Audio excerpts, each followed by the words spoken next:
Hello, I'm Taliesha Naidoo, and today we are at the 1860 Heritage Centre in Durban to talk about the book The Incredible Journey from India, written by Mansingh Jaipal Narrandes.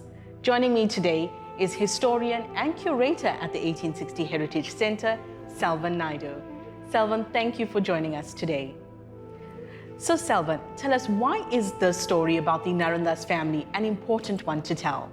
Look, I think 27 years into our democracy, there's not enough literature on indenture and the like. I think the more these stories are told, it deepens our knowledge in terms of the type of histories that need to be told in our post-democracy. So it's welcomed, and I think the more we continue to unpack some of the details, it'll be better for us as South Africans. The book explores their contribution towards the liberation of the Indian origin community and overall South Africa. But how significant was that influence? It's significant in the context and in that time. I think there's not a lot of information historically as well in terms of that particular time and the involvement of particular families in assisting the resistance at that particular time. And this, we speak specifically of the 1913 strike. So at that time, there were many families that were assisting the indentured on this rally and on the strike.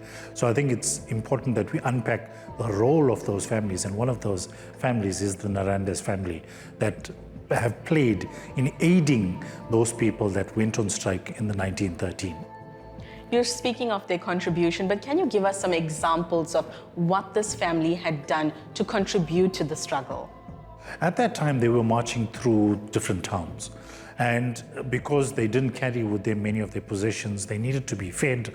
These were long days and long nights. So as they walked through the towns, and remember this was by foot, as they walked through the towns, they were fed by families, they were given nourishment, they were given water, and in some instances they were kept overnight in terms of the long journey. So I think a lot was done by the families in terms of solidarity, but in terms of ensuring that no one went hungry. All the strikers worked together in solidarity and were fed. And that's something that we don't know about when we look at history through the eyes of the strikers or through strikers themselves. The underbelly of history is often overlooked to focus on key political figures or events. But how does a book or a story like The Incredible Journey from India tell a paramount yet untold story? So this book is amazing in that it zones in or focuses on one particular family and the role that they played. And the Ganpats, for example, are well documented. When we look through the archives of Gandhi's pictures and his time in South Africa, Ganpat is a name that you see almost running throughout. But what we don't know about is the history of those people that played a pivotal role alongside Gandhiji. For example, the role of the Naidoos and the Thambi Naidoo family has been somewhat underplayed in terms of the history of the indentured throughout South Africa. And the role of this particular family that comes through with this book is important in that it starts to foreground these families as part of the broader narrative of the history of from indenture through to politicization, through to the current politics that we're in at present. I believe even the author would agree that this book would have not been possible if not for his auntie Betty, who had left a treasured trunk of information behind for him to sift through and put this book together, which brings into question the importance of archival material. You know, I spoke early on about the 27 years into our democracy and the paucity of research that hinders historians, writers, and so on. So, you know, this find is incredible. In fact, the story behind it is so romantic in that the way in which he finds, the way in which these documents are in this treasure trove trunk and then revealed to the world, and it comes through the story very brilliantly in the first part of the book. And I think that's an amazing story in itself. But the reality is that this treasure trunk is an important part of information that breaks with agency. The agency that it breaks with is the archival material and the standard material that we have as far as history books is concerned, the archives, but it needs to break with it. And so how does it break with it? This is unfettered, unpublished documents that the world has not seen. So for the very fact that this is now being brought to the world's attention through this particular book is indeed fascinating. The way in which it's brought to the world's attention, but equally the fact that we now have this information to unpack for professional historians so that we'd be able to know more about this particular time in history. And the author uses this information to put this book together in terms of writing a story and then allowing us to reference it. How does having a validating system like this ultimately allow us to revisit history and then question it? Absolutely. The validation that comes with any assertion of a historical point of view needs to be validated with evidence. And this is the evidence that's provided. So the very fact that this information was found in the trunk, and it could have been lost for an eternity. It could have been lost forever. So the very fact that it exists, the very fact that hopefully the 1860 Heritage Centre in Derby Street gets to digitize it, which is the intention of Uncle J. Paul, the author. I call him Uncle affably. But that is the intention, because for future generations we are able to constantly revisit history, because history is in a constant state of flux. It can't be one particular writer's narrative of it. We must constantly pick at it, we must constantly evaluate it, we must constantly check if these stories are indeed true. And the fact that this trunk was found is an indication that there's more to one particular story of indenture. So that's the amazing part of this particular book. Let's talk about agriculture then, because one of the key reasons why Indians were brought to the Den Natal was to save it from ruins, which it in fact did. If I quote one of the paragraphs in the book, where Sir Lee Hewlett, in an address to the Den Natal Parliament in 1908, said revenue increased fourfold when Indian labor began, and so did material prosperity for the province. So how does a book like this then tell the story of how the Indian origin community revolutionized agriculture and the economy? I think that the key point in all of this is labor provision to be able to grow the economy. So it was an ailing economy prior to 1860. And the reason that the colonial planters agitated for labor was that they realized that labor was the future in terms of growing the economy. And sugarcane, for example, was an experiment gone successfully right in Mauritius at that particular time. And there were planters like, for example, the Saunders of Tongaat and so on, who saw how successful it was in Mauritius and brought that experiment to South Africa. So because there wasn't enough labor, and the planters themselves didn't want to pay for expensive labor, that is the local people within the country. They sourced labor from outside the country, and the labor that they sourced from outside the country was through this experiment that worked particularly well in Mauritius, and they were able to bring in the labor from India to be able to grow the economy. And they didn't just have sugarcane.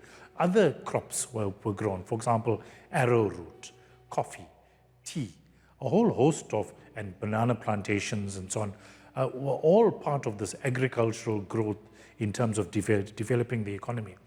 And today, when we look at the trail of this success, it comes through when you drive through the whole coastal belt. You see nothing else but sugarcane. And it shows you how sugarcane has become the major contributor in growing the economy. And from the arrival of indentured Indians between 1860 and 1866, as you said, it grew fourfold in terms of the revenues and in terms of the profit margins. There was a period of time where indentured Indians were abused, and there was a slowing down of the immigration or the bringing down of that particular labor. And then by 1872, it started to increase. 1880 is when agricultural pursuits were at its height, and when once indentured laborers had finished their contracts, they went into market gardening. And market gardening fed the entire borough of Durban. This is how people were able to thrive, because they came from villages where agriculture was all that they knew. So I think it played an important role in growing the economy of KwaZulu-Natal. And part of that success is where we now are as a province in terms of constantly growing and being able to use that success to move us forward. But it was not just agriculture. The Indian origin community also contributed towards the sporting sector. This family in particular helped in forming the first non-white sports association. So talk to us about how their role in this actually gave birth to a more inclusive sports fraternity and association in the country. Look, I think in terms of the economy, it's a problem through the global south. I think, you know, the way in which the economy is of the global south in places like, for example, Trinidad and Tobago, French Guyana, Guyana itself, Mauritius, South Africa, and so on. We underscore the role played of indentured labor in growing that economy. And it's largely because we don't have it in the textbooks in our schools. So once you don't see yourselves in the great historical narrative, you tend to undervalue your own contribution in terms of growing the economy. But not just yourself, but other people do not see and recognize the growing of that economy through the role played of the labor provision. So I think, you know, there within lies the problem. We need to have more books. We need to have the curriculum designed such that it shows the importance of slavery and then indenture in being able to grow the economy, because largely it's about what I spoke earlier, in that who writes history now. So those people that are rewriting history are celebrating those that weren't recognized, and those people that weren't recognized is the indentured laborers. And when we speak about sports, so naturally part of the entertainment that evolved after indenture, while people were on the plantations and so on, was to be involved in various sports and so on. And we must remember that sports in itself in the colony Natal was also separated along racial lines. So there had to have been formations, and this particular family played a role in the formation of the unions and the development of sports, and to ensure that there was continuity as far as the youth were concerned in playing soccer, cricket, and other types of sport. So the formation of these unions played a pivotal role in ensuring that they continued and also provide some sort of entertainment at that particular time for these youngsters that were so immersed in just providing labor. So that developed, and over the years, developed towards the anti-sports boycott. And then we had people like, for example, Sam Ramsamy and a whole host of other administrators who played a huge role in the banning of apartheid sports, and then that led to the national formation of where we are in terms of our sports development today. Now, as you touch on some of their political influence, talk to us about their relationship with Mahatma Gandhi, which is explored thoroughly in this book. Look, I think in general we have not necessarily a problem, but we have what I refer to as Gandhi-centric literature in South Africa. So the focus of that particular time, from the time of Gandhi arriving in the country from 1894 and onwards until he left in 1913, 1914, was a literature and a history that just purely focuses on his involvement in liberating those oppressed on the sugarcane plantations and also the traders at that particular time. What it does is that it takes away the focus from these families who also played a significant role. And this particular story now brings to the fore the role of other people that had a huge role to play in providing a better life for those that were oppressed, as I said, in providing politicization and being able to lead. Because these were laborers that were on the plantations. They didn't have any idea of how they were able to get across to the authorities the oppression that they were experiencing on the plantation. So they needed leaders. And the leaders that they found were people like Gandhiji and also the Narrandes family and people like Ganpat and a whole host of other people and the Taliesha Naidoos and so on, to be able to articulate their views, because these were people that were illiterate, they couldn't speak English, they were in a colony that was foreign to them, and so they needed leaders as we do today. And these are the leaders. So this family played a huge role at that particular time in providing leadership, providing comfort to those that were oppressed at that particular point in time. But it was not just Mahatma Gandhi, it was also political figures like John Dube and political parties like the ANC. How did this family's links with John Dube and the ANC actually shape the relationship between the Indian origin community and the black community? I think it forged a cooperative pact which eventually led to the 1947 Doctors' Pact. And it speaks about a cooperation of people who were oppressed. So obviously it had its beginnings much earlier, and with John Langilele Dube, Gandhiji, this particular family, all these links would have been in place. We must remember that these families would have had dinners together, they would have sat down, worked out ideas in which they would be able to get across their views, specifically with Gandhiji and forming the Indian Opinion, and John Langilele Dube forming the Langalase, newspapers that provided information to the people. But they were able to also draw on the families in order to provide that leadership. And one of those families is the Narrandes family. Selvan, how does a book like The Incredible Journey from India set a precedent for untold stories to come to the fore? I think firstly we've got to look at this particular book and this particular family. There's a lot of things that could be contested, but there's a lot of things that provides beautiful information of an untold past. So we must be able to foreground this book and celebrate this book and have this book get into more hands.